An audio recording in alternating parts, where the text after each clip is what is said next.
علامہ اقبال کے ولاگ میں یہ بات بتائی ہے کہ علامہ اقبال جرمنی کے حالات دیکھ کے پہلے یہ پیشگوئی کر چکے تھے کہ دنیا دوسری جنگ عظیم کی طرف جا رہی ہے. تو ہٹلر یہ دوسری جنگ عظیم کا ذریعہ بنا. بہت دنیا میں تباہی ہوئی, لاکھوں لوگ لقمہ اجل بنے, بہت سے ڈپریشن میں پاگل ہو گئے, بہت سے فوجی پاگل ہو گئے, جیلوں میں بڑا ظلم ہوا, اور خاص طور پر اس نے یہودیوں کو بے تحاشا قتل کیا. پھر جب جرمنی میں بدحالی آئی ہے جنگ میں شکست کے بعد, تو اس قوم, یعنی آپ اندازہ لگائیں 1957 یا 50s کے آس پاس پاکستان نے جرمنی کو قرضہ دیا تھا. یعنی یہاں یا تو ہمارے حالات بہت اچھے تھے یا جرمنی کے حالات بہت خراب تھے. بہرحال لیکن اس قوم نے متحد ہو کر یہ فیصلہ کیا کہ اب ہم جنگ و جدال میں, لڑائی جھگڑوں میں اپنا ٹائم ویسٹ کرنے کے بجائے متحد ہو کر اپنی سوسائٹی کو اور اپنے کنٹری کو ہم فوکس کریں گے, اور اکنامکلی ہم اپنے کنٹری کو مضبوط کریں گے.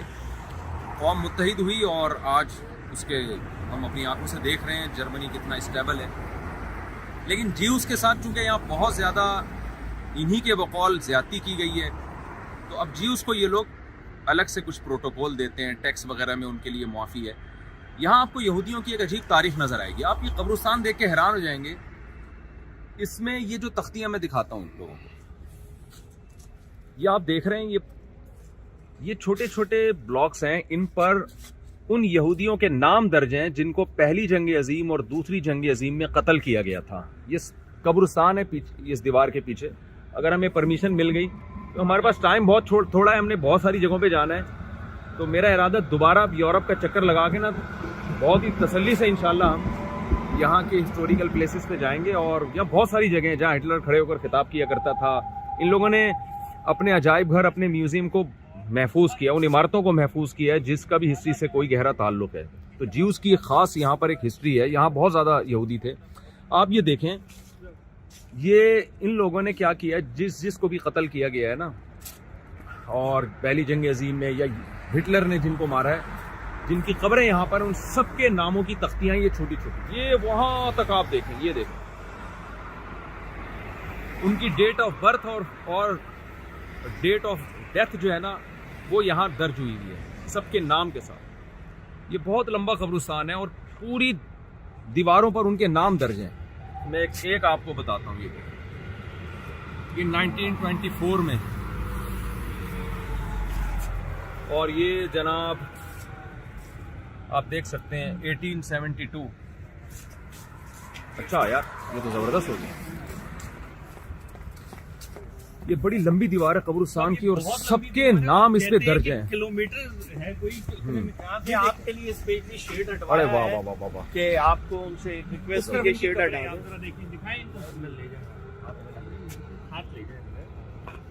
یہ دیکھیں آپ یہ قبرستان. اچھا, اس قبرستان پہ بھی فضائی بمباری کر کے اس قبرستان کو بھی تباہ کرنے کی کوشش کی گئی تھی. یہ سب لوگ یہاں مرے ہیں, یہ سب دفن ہیں. یہ پتھر, یہ ساری قبریں ہیں اصل میں جن کی مسمار ہو گئی ہیں.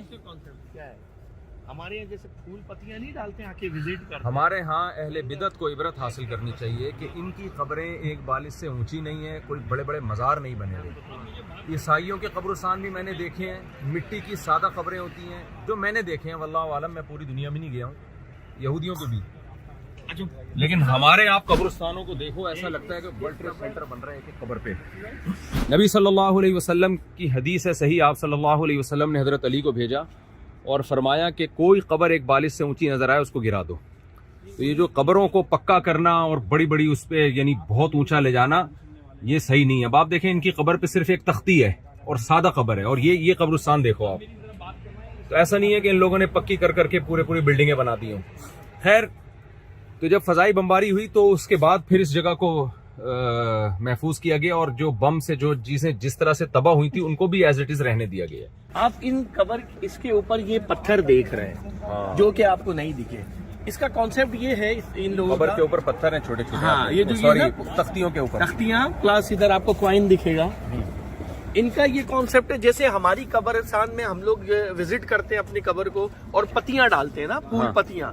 ہم تو نہیں ڈالتے، لوگ ڈالتے ہیں. ہاں وہی لوگ، مطلب ہمارے وہاں کا ایک ٹرینڈ ہے جی. تو وہ جو پتیاں ڈالتے ہیں اٹس مین کسی نے ریسنٹلی وزٹ کیا اس کو جی. تو یہ دیز آر دا تھنگس کہ جنہوں نے ابھی ریسنٹلی وزٹ ان کے لوائقین نے کر گئے ہوں گے، یہ ان کا ایک نشانی اور ایک کانسیپٹ ہے. یہ پتھر ادھر رکھ کے چلے گئے، اٹس مین یہ ریسنٹلی وزٹ کر کے گئے. صحیح. ہماری بہت قبریں جو بالکل کھنڈر ہو جاتی ہیں، نہ جس پہ کوئی پھول نہ پتی، جو ایک ہمارے یہاں کا کانسیپٹ ہے. تو یہ ایک بڑی امپورٹنٹ چیز تھی جو میں نے کہا آپ کو لوگوں کو بھی پتہ چلے اس بارے میں کہ جتنے لوگوں نے وزٹ کرتے جا رہے ہیں وہ یہ پتھر رکھتے جا رہے ہیں.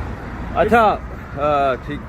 قادر بھائی وہ جو جگہ جو دیگڑا ہے نا وہ صاحب کافی دور ہے یہاں سے، نیکسٹ وزٹ میں انشاءاللہ. ایک ہیریٹیج سائٹ ہے جہاں نا وہ رکھے ہوئے ہیں، جہاں پہلے لوگ رکھے جاتے تھے، جو جیل تھی، جہاں خطابات ہوتے تھے، وہ پوری ایک وہ جیلیں بھی محفوظ ہیں جہاں بڑا ظلم ہوتا تھا جنگی قیدیوں پر، بہت زیادہ ظلم ہوتا تھا. اور مطلب اس کی ایک بہت خطرناک اور مطلب لرزرا دینے والی جو ہے نا وہ کہانی ہے. جی صحیح. یہ نام ہے وہاں، وہ ادھر تک نام ہی نام. اچھا یہاں پہ میرا خیال یہ تھا کہ ہٹلر کو ایک بڑا ہیرو سمجھا جاتا ہوگا، تو اس قوم کا ایک بڑا وہ سمجھا جاتا ہے. تو یہاں یہ جو مقامی لوگ کہہ رہے ہیں کہ ایک اچھا اس سے نہیں دیکھا جاتا ہٹلر کو.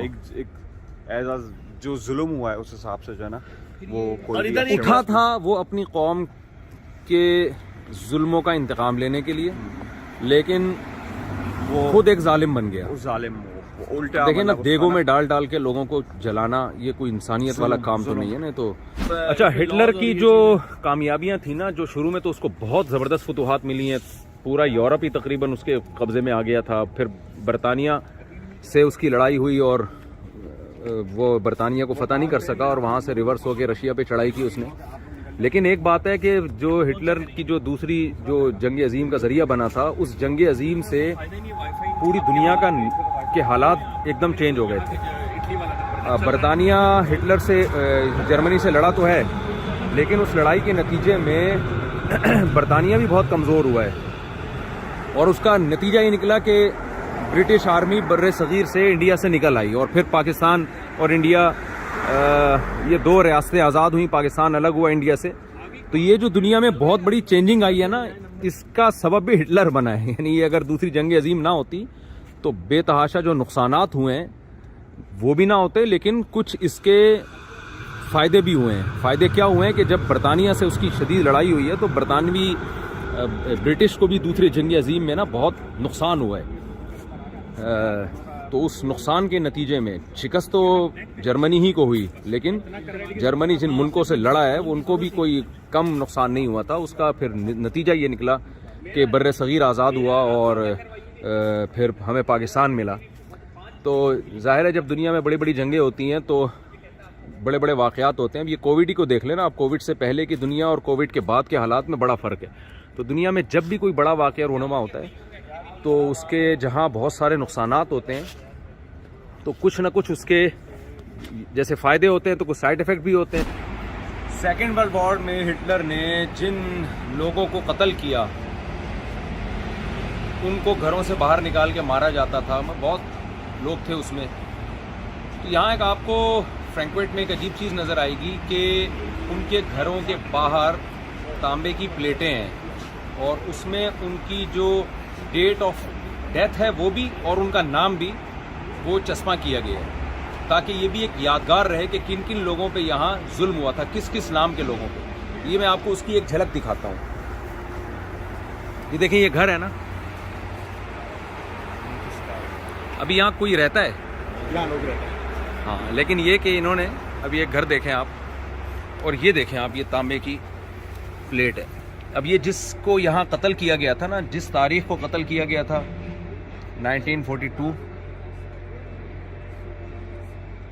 16 دسمبر 1942، اور یہ نام لکھا ہوا ہے ریچرڈ وغیرہ وغیرہ.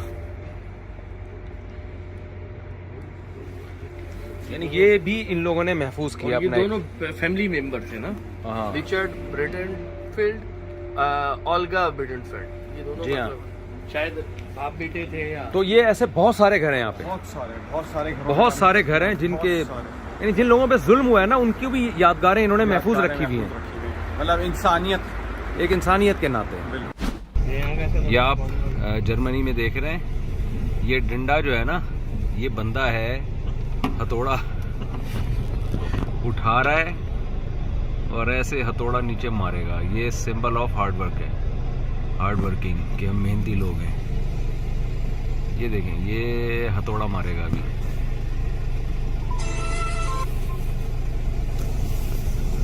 ہمارے یہاں بھی ہتھوڑا مار گروپ آیا تھا نا ایک، خیر ہتھوڑا مارے گا یہ